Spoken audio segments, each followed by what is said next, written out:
This program is about unsolved mysteries. Whenever possible, the actual family members and police officials have participated in recreating the events. What you are about to see is not a news broadcast.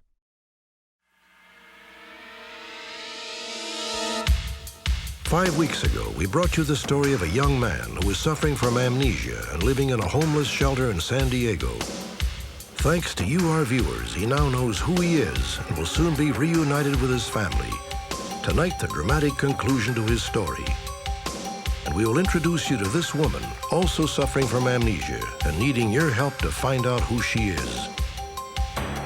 We will also examine accusations that a nurse in Texas named Ethel Nation sold dozens of babies to adoptive parents. Two of those infants, who are now adults, would like your help to find their natural parents. And finally, with Halloween almost upon us, two tales of things that go bump in the night. During the Civil War, this building was an important outpost for the Union Army. Today it is a museum, and many employees believe some of the old soldiers never left. This building, an upscale restaurant known as the Moss Beach Distillery, also has a spectacular and intriguing past. Legend has it that during the Roaring '20s, it was a hotbed for loose women, bathtub gin, racketeering, and mobsters. Over the years, eyewitnesses recount a series of strange happenings right here in the distillery. Eerie sights and sounds that, no matter how hard you try, cannot be explained. Some believe that the ghosts of the Roaring '20s are still here today, brewing up spirited mischief to make a fascinating and chilling unsolved mystery.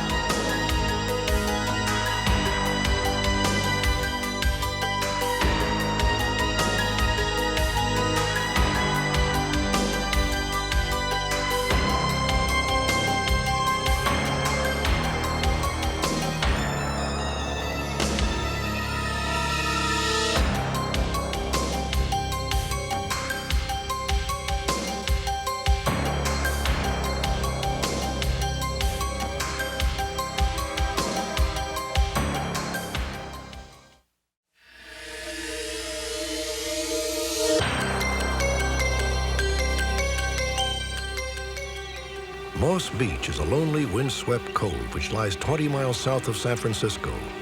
The Moss Beach Distillery is perched on a bluff overlooking the cove. The restaurant's name pays homage to the building's history.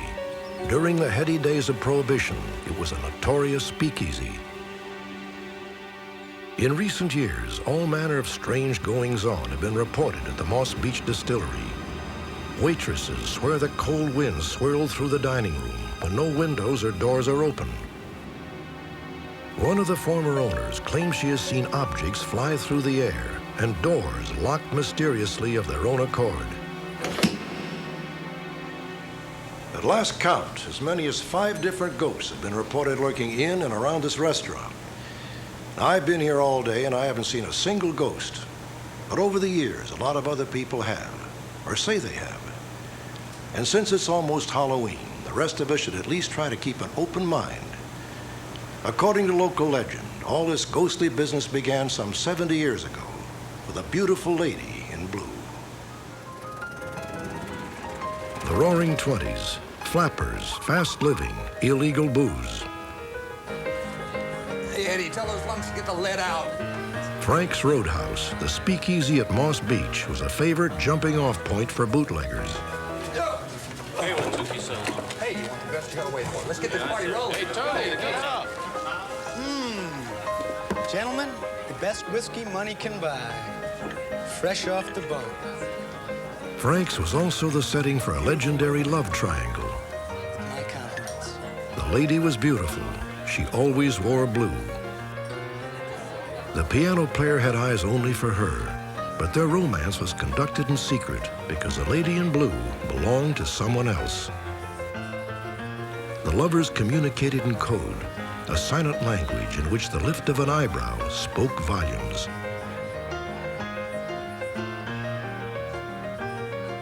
The lady's husband was a bootlegger, and that night she made a serious mistake. Unaware that he would soon arrive, she signaled the piano player to meet her on the beach.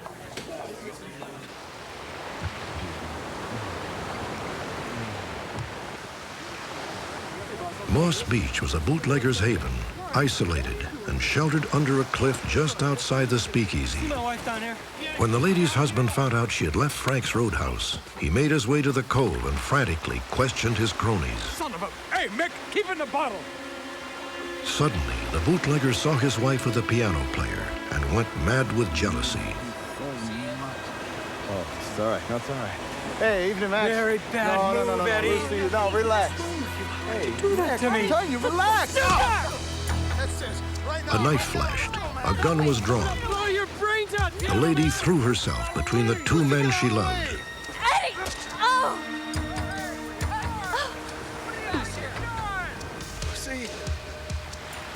When the struggle was over, the beautiful lady in blue lay lifeless, victim of her lover's dagger, or so it is said. Some will deny that she ever existed, but others will swear that her ghost haunts Moss Beach to this very day. Believers claim that just as the Blue Lady once held court inside the speakeasy, her spirit now pervades the restaurant, breathing a chill wind down the necks of women she sees as rivals. Moreover, some employees swear that she calls out their names seductively when they are all alone in the dining room. Brian.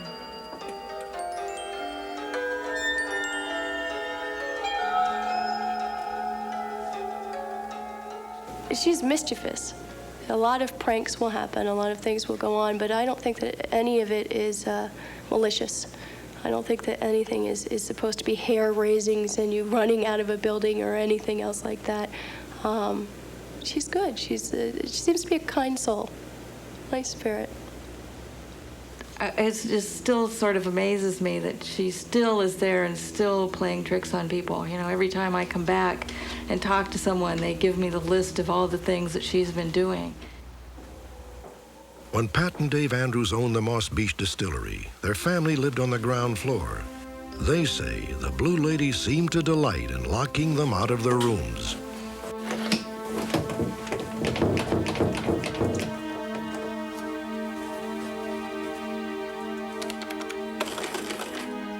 Pat also says that the Blue Lady liked to play other tricks, especially late at night when Pat was all alone in the restaurant office.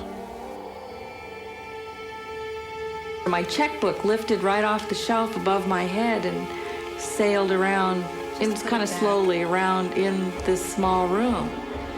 And I just told her to put it back, and it went right back onto the shelf.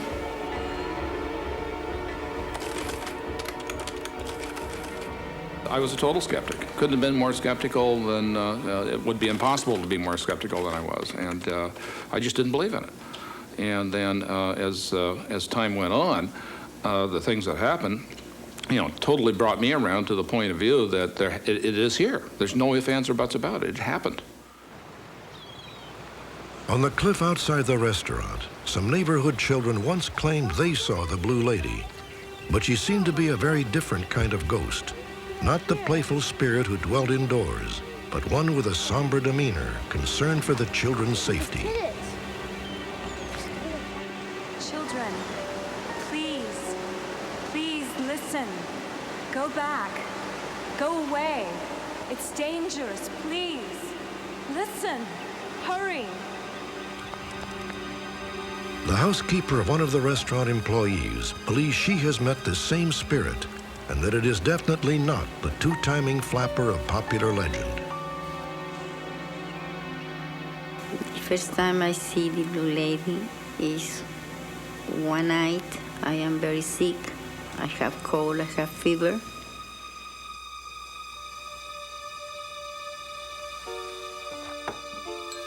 Yeah, I see one person in the side in my bed.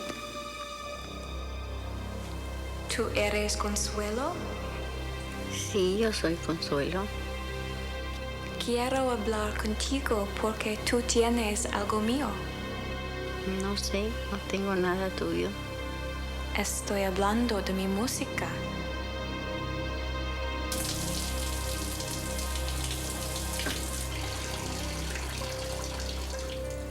The mysterious blue lady would soon reappear, this time just after Consuela had finished showering. She claims that once again, the spirit asked for her music and then revealed her name. Mi nombre es Alma Reid.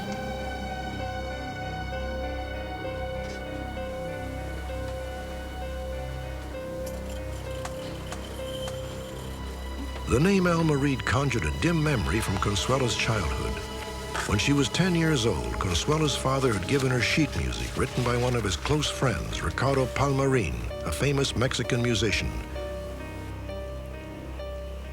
The song was titled Peregrina. It was dedicated to Ricardo's beloved. Her name was Alma Reid.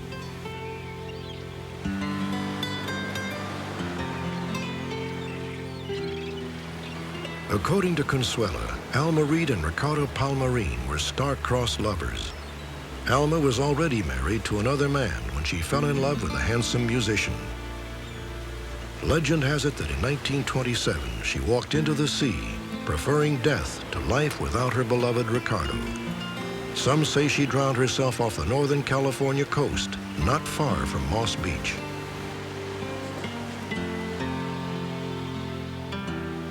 I became involved with the Blue Lady. Sylvia Brown has a national reputation as a psychic. She has worked with the police on many unsolved criminal cases.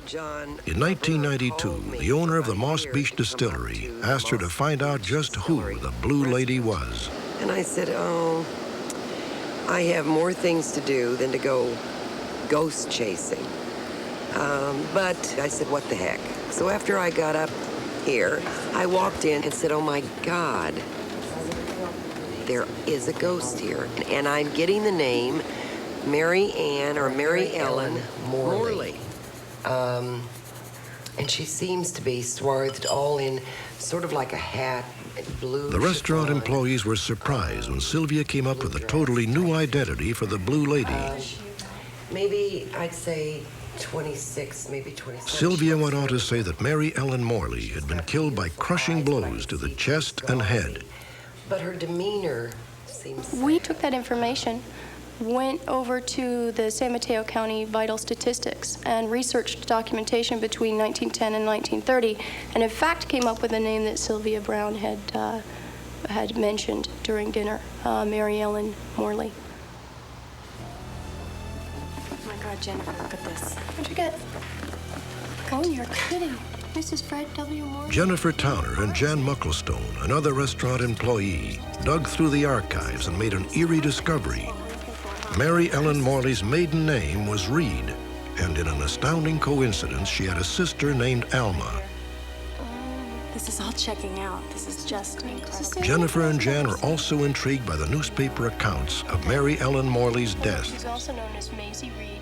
When she was killed, it made front page news in the Redwood City Standard as well as the Times Gazette, and so it was really chilling when I came upon that, because all of a sudden she became very real.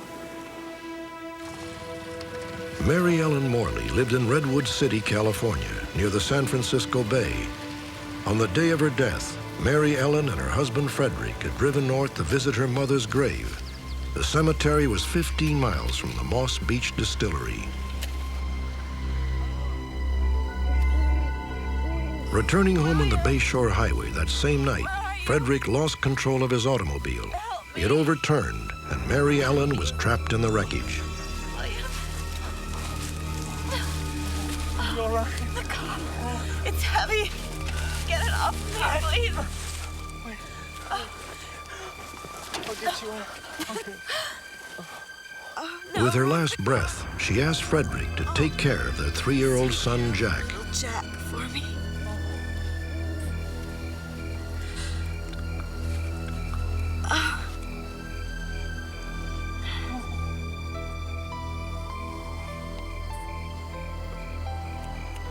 When Frederick Morley heard a car, he frantically ran for help. But in the end, he could do nothing to save his wife. The injuries she suffered were crushing blows to the chest and head, the exact injuries described by Sylvia Brown. You You say that you're very tired.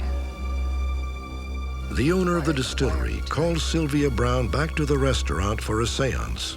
Because you've been walking so long. So cold, so tired. Sylvia claimed that Mary Ellen Morley's spirit was weary from searching for Jack, her son. Hannah Elder. Incredibly, Sylvia also says she saw 3 other spirits with Mary Ellen. A beautiful blonde named Anna Philbrick, her dashing lover, John Cantina, and Hannah Elder, a Mennonite woman. As the seance came to an end, Sylvia said Mary Ellen warned there would soon be a fire at the restaurant. Concerned. Is that what you're saying, Mary Ellen? 4 or 5 days later, after this, we had a fire here in the restaurant. We had to close the restaurant temporarily. And that was really eerie. That was kind of scary. I've moved from a 1 on a scale of 10 of belief to somewhere in the neighborhood of an 8, I would say, and a 10 with regard to my blue lady. I'm convinced she's here. Does the spirit of a beautiful blue lady really haunt the Moss Beach distillery? If so, who could she be? Most people now believe she is Mary Ellen Morley, the young mother who died in a tragic car accident. Others swear that the blue lady is Alma Reid, the ill-fated lover of Ricardo Palmerin. A few still hold with the original legend of the beautiful flapper who romanced a piano player at Frank's Roadhouse. Perhaps all 3 women haunt Moss Beach. Perhaps the Moss Beach distillery is not only a watering hole for humans, but a gathering place for spirits as well. When we return, a tale of a haunting from a different era. Some say that spirits from a civil war have taken up residence in the Drum Barracks Museum.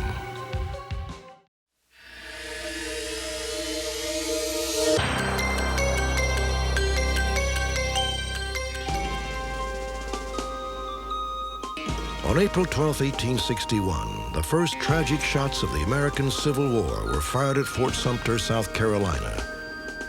Over the next 4 years, the battle raged along a 1,000-mile front. Though most of the fighting took place in the southern states, the Union war effort eventually spread across the country, all the way to Wilmington, California. In 1862, a military installation was established on 60 acres overlooking Los Angeles Harbor.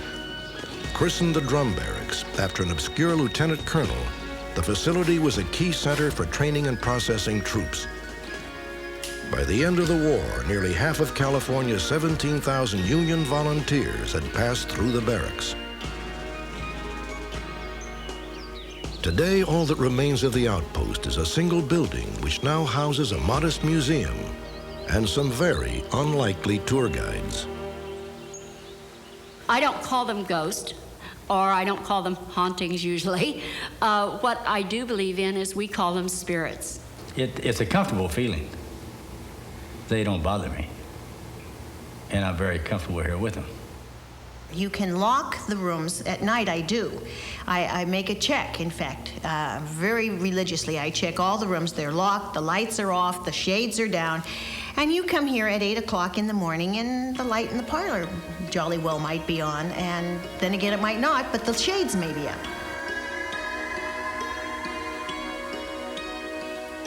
In 1986, Marge O'Brien was hired to revitalize the Drum Barracks. The museum had fallen into disrepair, despite being declared a historic landmark in 1963. It was very dark, very sad feeling as you walk through. And it was just kind of a building, just kind of standing here saying, help me. Over the next few months, Marge and a team of craftsmen and volunteers worked diligently to overhaul the museum. The officers' lounge was faithfully restored and new displays were installed. The old building was coming back to life, in more ways than one. I'm sitting in my office doing the proverbial paperwork, and something will take my attention. Either a window will rattle, the roses will hit against the window, the wind possibly, but something attracts me to the fact that I should be checking something.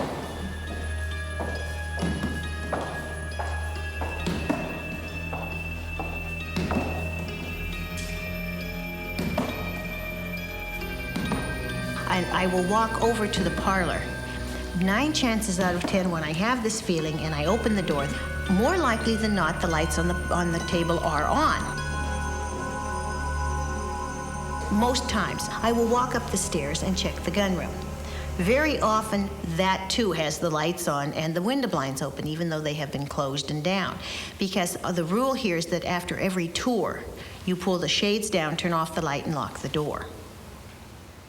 Never thought much about ghosts. I've never inquired about it, never tried to speak to the dead, never got involved. Even when I first came here, I took it very lightly. Forrest Neal was always a skeptic when it came to ghosts and the like, until the summer of 1989. It was on a Monday morning, museum being closed. I'm here by myself. And I heard someone walking in one of the hallways. As it continued, I walked out of my door looking down the stairway.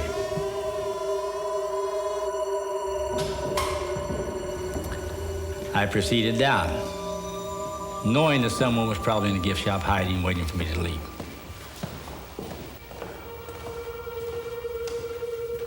As I went in the gift shop, no one. When I opened the bathroom, I expected for something to happen. And there was no one in the bathroom.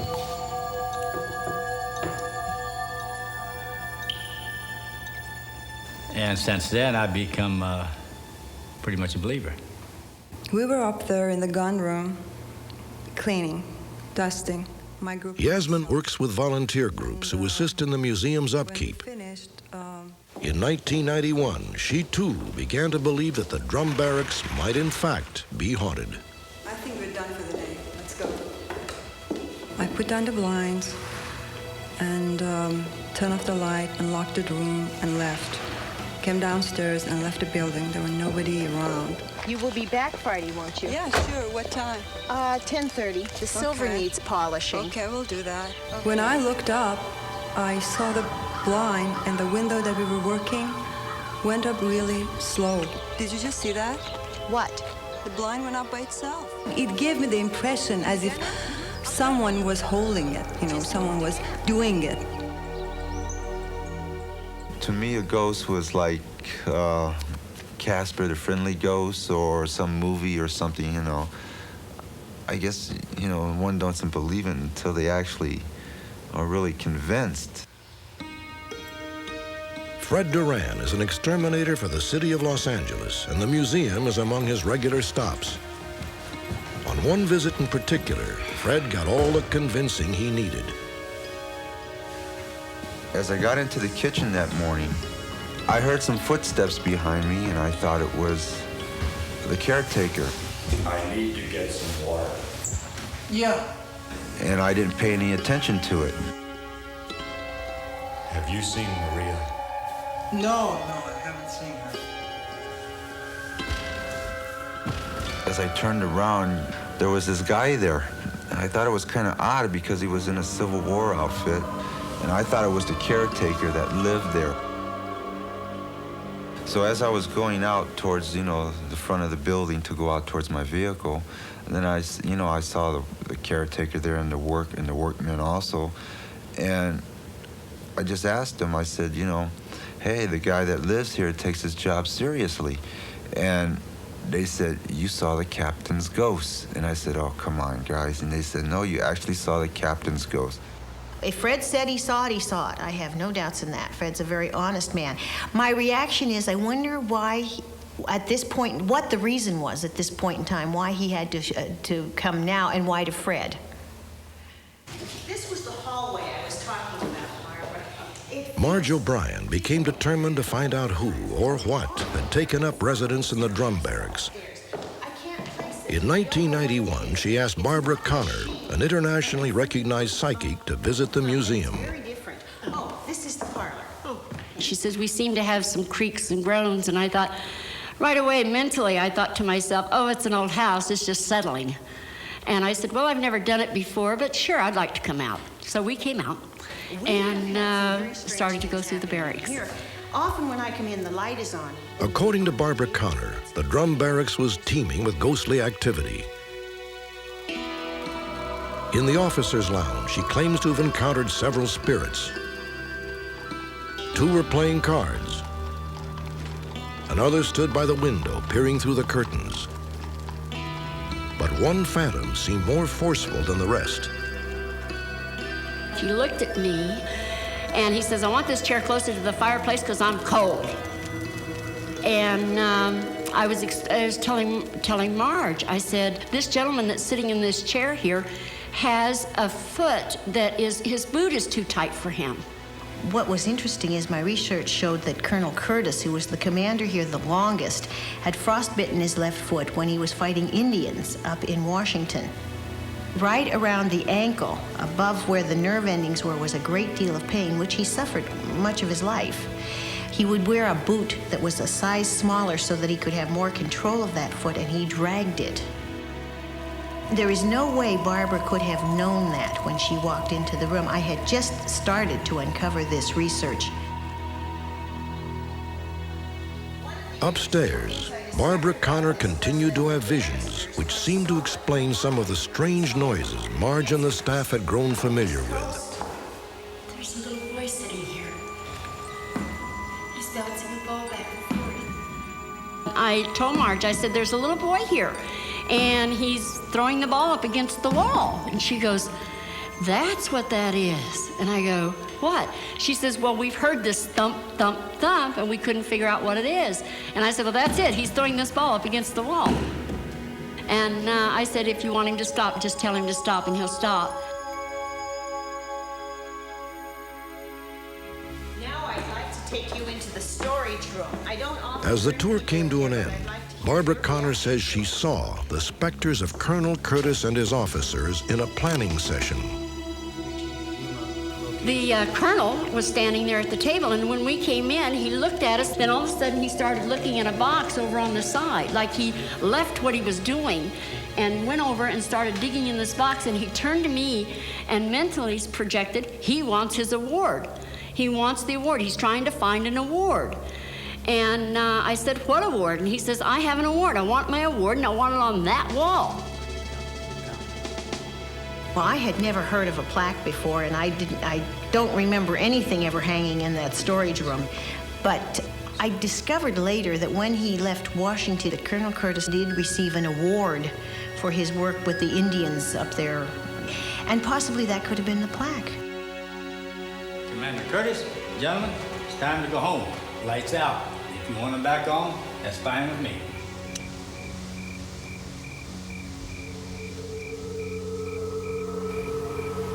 I believe that there's something here.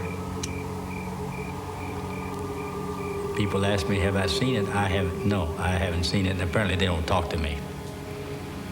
And if I'm wrong in talking to spirits, well, then I'm wrong, because I do. I've become accustomed to them.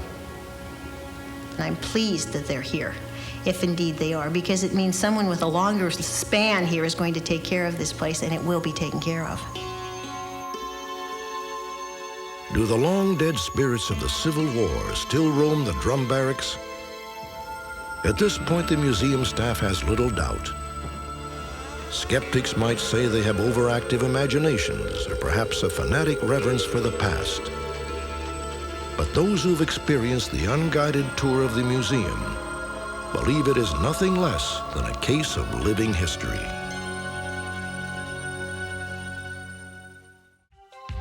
When we return, a young man and woman sold as infants by a nurse in Texas are searching for their natural mothers.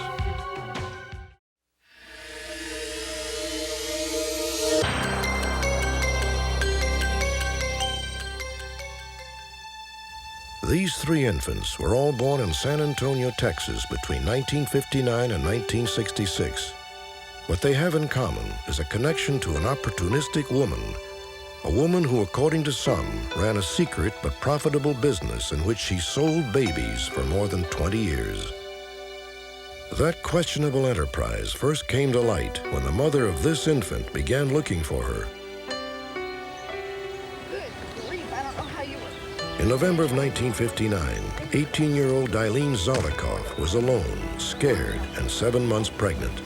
She was taken in by a nurse in San Antonio named Ethel Nation. On January 6, 1960, Eileen gave birth to a healthy baby girl. Almost immediately, Ethel whisked the infant away. Ethel stole my baby. And I searched, I tried everything in San Antonio. I talked to a lawyer. Ethel wouldn't help me. I just couldn't find my baby.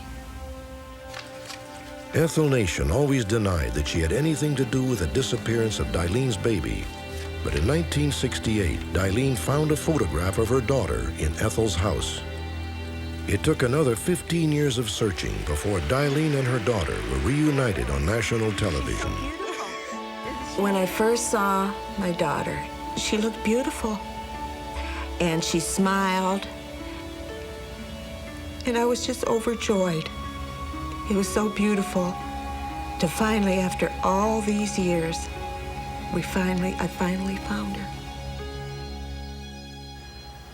While the story of Eileen Zolikoff and her daughter has a happy ending, the stories of 2 other young people who were sold by Ethel Nation are far from over. Perhaps someone in our audience tonight can help unlock the secrets of their past. Scott Mers was born in San Antonio in 1965. His adoptive parents were unable to have children and paid Ethel Nation $1,200 for Scott. Scott grew up knowing he had been adopted. When he was 10, he began to have an odd recurring dream which seemed to be about the mother he never knew and perhaps the place where he was born. I remember walking through the main doorway. I remember feeling very cold in this place. I felt like very, very horrible things went on there. There was a table, and beside this table, there was a man in a green robe and a lady dressed in white. I don't know what they were doing there. When I woke up almost screaming. I mean, I was really, really scared. He said, I was born in that room. I was born in that room. And he said, I feel like my birth mother was having a rough time in her life, and for some reason I felt very drawn to her, almost like she was calling me. When Scott was 18, he and his adoptive mother, Mary, began an intensive search for his natural mother. Scott's adoption records reveal few clues, so he and Mary paid a visit to Ethel Nation. She seemed really nice. She seemed like she wanted to help. Then, as the times grew on, it got worse and worse and worse. Miss Nation, I just need to ask you 4 more questions. Scott and Mary visited Ethel on 6 occasions. With each visit, Ethel changed her story. Go sit down. At various times, she told Scott he had been born in 3 different hospitals, but none of them had his birth records on file. They have no record of my being born there. Who said anything about Santa Rosa? You did. You must be mistaken. I never mentioned Santa Rosa. You most certainly did. The last time we came, you told Scotty he had been born at Santa Rosa. I sat right here when you said it. On the final visit, Ethel became angry and revealed what she said was the bitter truth about Scott's mother. Your mother didn't want you. Your mother had an abortion. Your mother was a slut. Your mother was a whore. And you want to know why she didn't have the abortion? Because it was too late. She told me that I was a bastard child, that all my mother was a slut, a whore, and that I should have no right to even look for her. So for me to go home and for me to stop looking for her. Scott and Mary refused to give up. They decided to visit yet another place where Ethel said Scott had been born, a community health center that in 1965 was known as the Woodlawn Clinic. This is my son, Scotty. The very minute that we walked in, I was completely stunned. I couldn't even talk. This is it. The feelings that I got from this were just incredible. I mean, it was very of a morbid type feeling, but yet I felt like I had been there before. And everything that in this dream that I had back when I was 10 was coming true before my eyes. I was scared to death. He held on to me, I held on to him. We both cried all the way down the hall.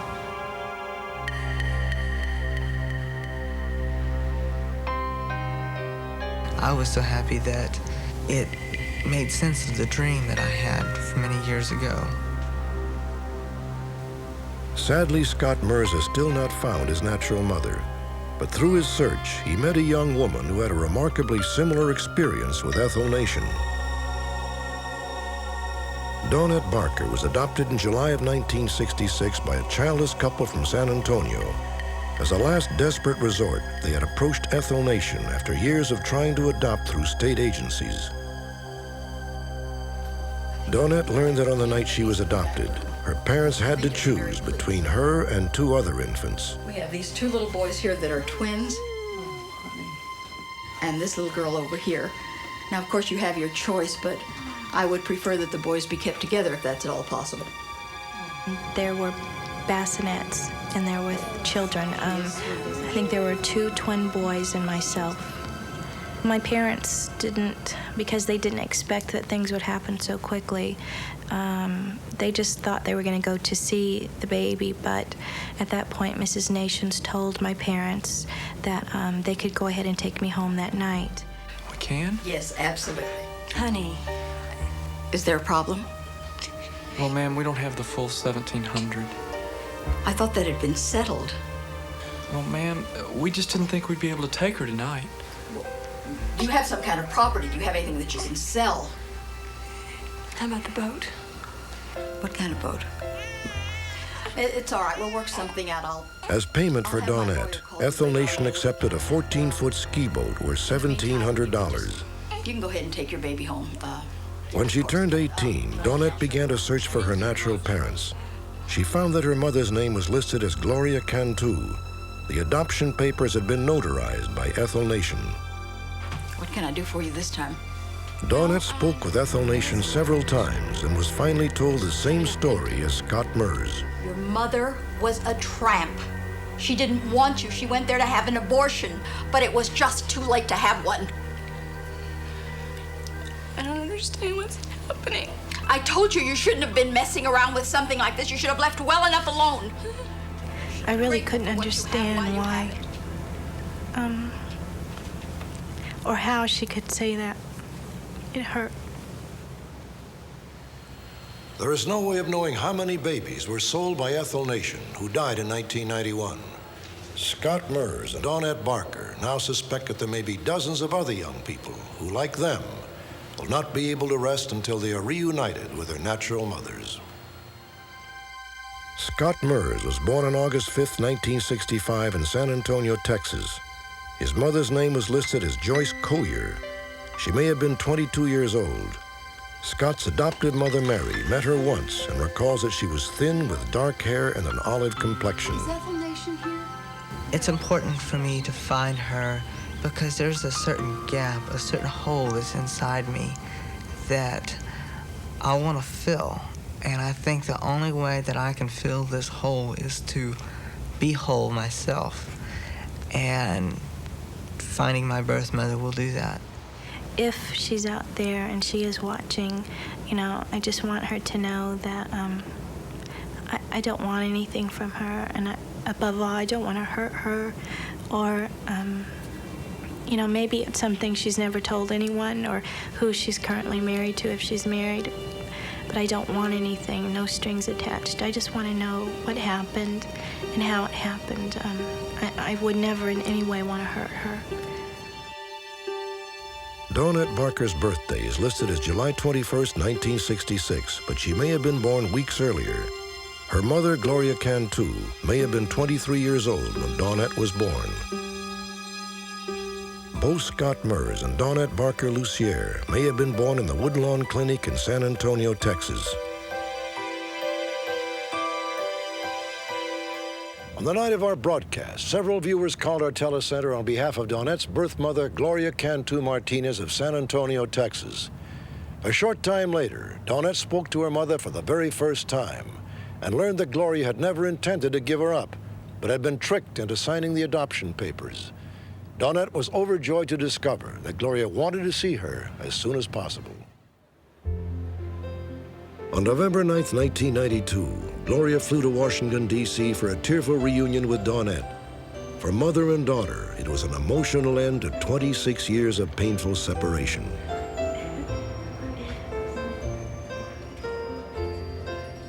When I was waiting for her to come out from the plane, a million things were going through my mind. Just relief that it was over, that I was finally where I wanted to be after a long time of looking.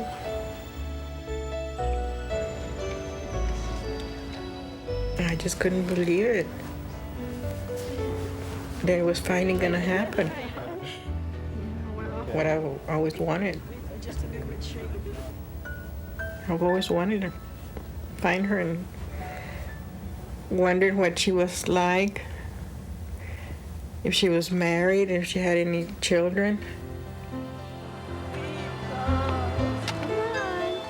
The reunion was made even more special when Gloria met her 4 grandchildren for the first time.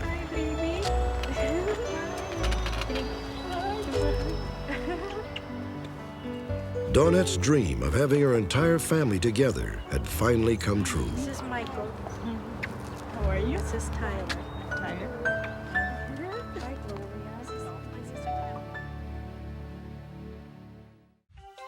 Next, a woman stricken with amnesia needs your help in tonight's Special Alert.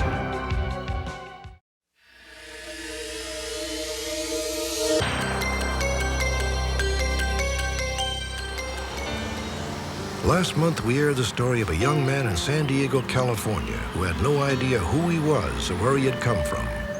In May of 1992, he had wandered into a local homeless shelter, apparently suffering from complete and total amnesia. Doctors were baffled by his memory loss. The only clue to his identity was a Boston library card which bore the name Pierre April.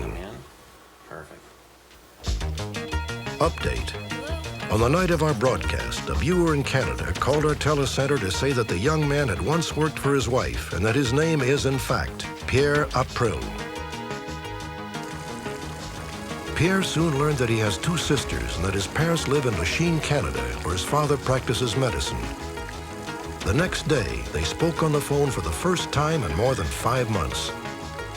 It was a very emotional moment. And then I even had to tell him that I couldn't even trust him 100%, that I wanted a package with family pictures in it and with my birth certificate in it and anything else he could think of. And he said, okay, we'll send that to you. And then he said, do you remember your mom? And I said, no. And she was listening on the extension. And she burst into tears. A few days later, the packet arrived. Pierre sat down with his fiancée, whom he met in San Diego, and a friend, to get reacquainted with his past.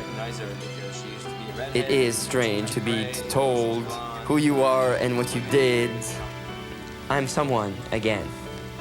And for quite a few months, I was nobody and nothing.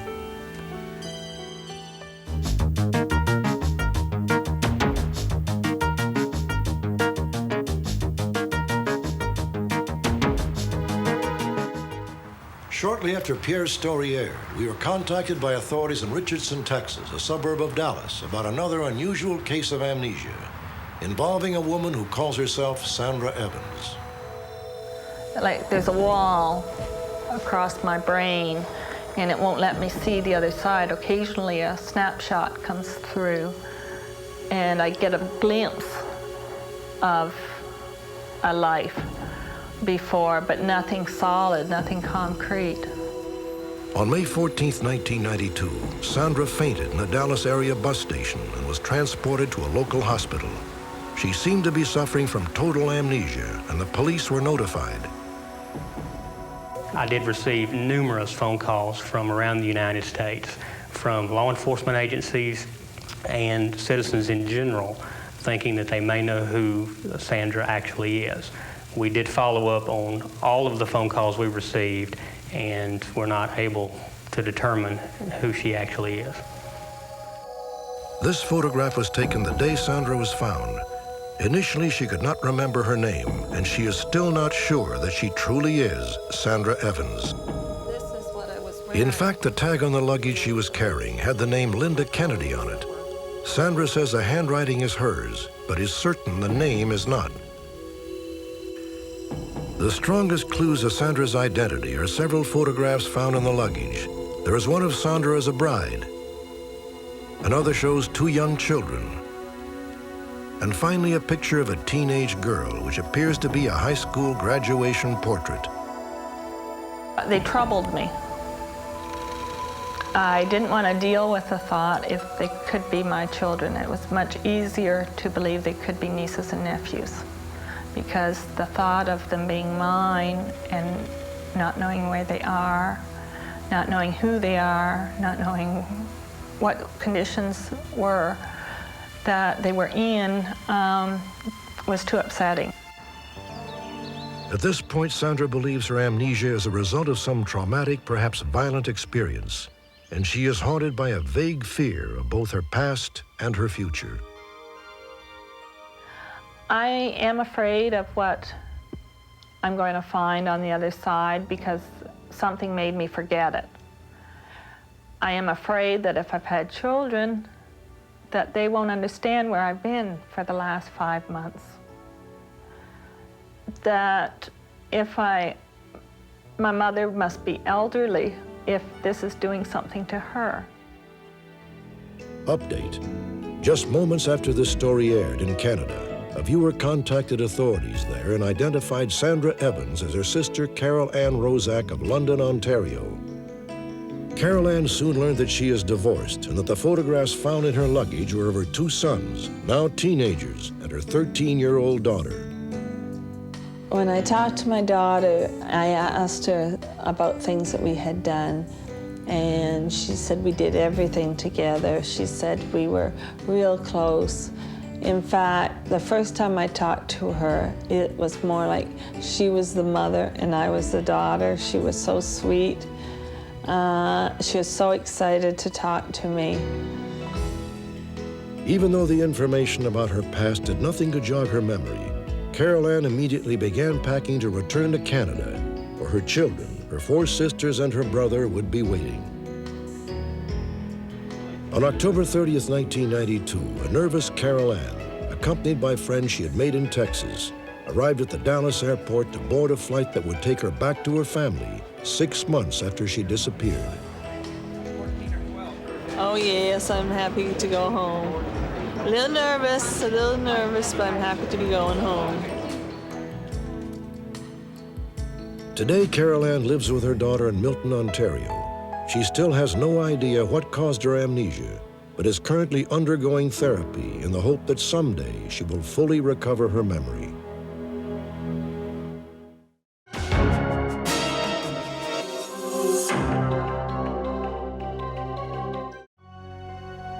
Join me next time. Perhaps you may be able to help solve a mystery.